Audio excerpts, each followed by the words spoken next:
ఓం నమ శివాయ. ఇవాళ మీ అందరికీ కూడా ఒక అద్భుతమైనటువంటి ప్రక్రియ చెప్తున్నాను.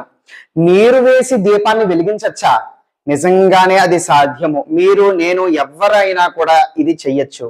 మీరు మోసగాళ్ళ యొక్క చేతుల్లో పడి ఇలాగ నమ్మి మోసపోకూడదని నేను మీకు ఇవన్నీ కూడా తెలియజేస్తున్నాను. ఎవరైనా కూడా చెయ్యొచ్చు. 100% కూడా తంత్రశాస్త్రంలో చెప్పబడినటువంటి ప్రక్రియ విధానం ఇది. ఏం చెయ్యాలి, దీనికి ఏ విధంగా మీరు ఆచరించాలి అని అంటే, దీనికి కావాల్సినటువంటిదల్లా మీకు ఒకే ఒక ద్రవ్యం కావాలి. జింక యొక్క పాలు కావాలి. మీకు జింక యొక్క పాలల్లో ఒత్తు ఏదైతే ఉందో, సాధారణమైనటువంటి ఒత్తులే, మీరు దీపాలకు వాడేటువంటి ఒత్తులే, దూదితో తయారు చేయబడినటువంటివి. ఆ యొక్క ఒత్తులు చక్కగా నలుపుకొని ఆ యొక్క జింక యొక్క పాలల్లో శుభ్రంగా నానబెట్టి తడిపి అప్పుడు దాన్ని బయటికి తీసి దాన్ని అదే విధంగా నీడలో ఎండ తగలకుండా ఆరబెట్టాలి. అది పూర్తిగా ఎండిపోయి ఆరిపోయేంత వరకు కూడా దాన్ని వదిలేసేయాలి. ఈ విధంగా అది పూర్తిగా ఎండిపోయి ఆరిపోయిన తర్వాత ఇంకా అక్కడతో పని అయిపోయినట్టే. ఈ ప్రమిదిలోనో లేకపోతే కుందిలోనో ఎందులో అందులో చక్కగా ఆరిపోయినటువంటిది అది తీసుకుని వెళ్ళి ఆ యొక్క ఒత్తిని తీసుకుని వెళ్ళి నీళ్లు వేసి వెలిగించండి. వెలుగుతుంది. చాలాసేపు వరకు వెలుగుతుంది. సుమారుగా 1 గంట సేపు అయినా కూడా వెలుగుతుంది. ఇది ఖచ్చితంగా జరుగుతుంది.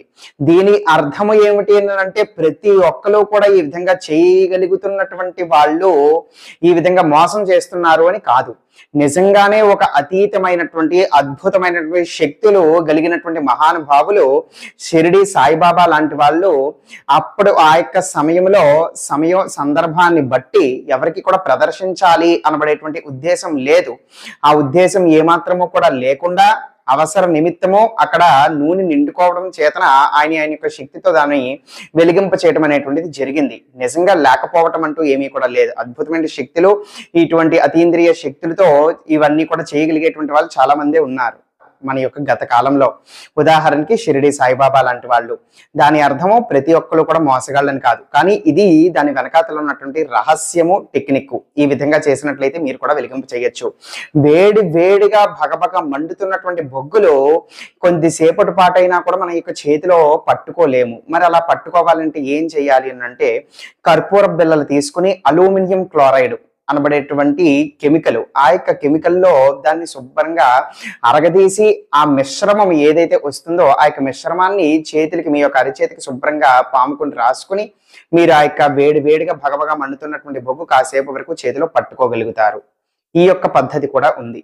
కాబట్టి మోసగాళ్ళ యొక్క బారిన పడకండి. చాలా మంది రకరకాలుగా ఈ విధమైనటువంటి టెక్నిక్లన్నీ కూడా యూజ్ చేసి అమాయకమైనటువంటి జనాల్ని మోసాలు చేస్తూ ఉన్నారు. నీటితో ఇలాగ వెలిగించడము, బొగ్గుని చేతిలో తీసి పట్టుకోగలి అరిచేతిలో పెట్టుకోగలగటము, ఇవన్నీ కూడాను దాని వెనకాతలో ఉన్నటువంటి టెక్నిక్స్ ఇవి. గత కాలంలో ఎంతో మంది మహానుభావులు ఉన్నారు, కానీ నేటి కాలంలో మోసాలు చేసేటువంటి వాళ్ళు ఎక్కువ అయ్యారు. కాబట్టి తస్మాత్ జాగ్రత్త.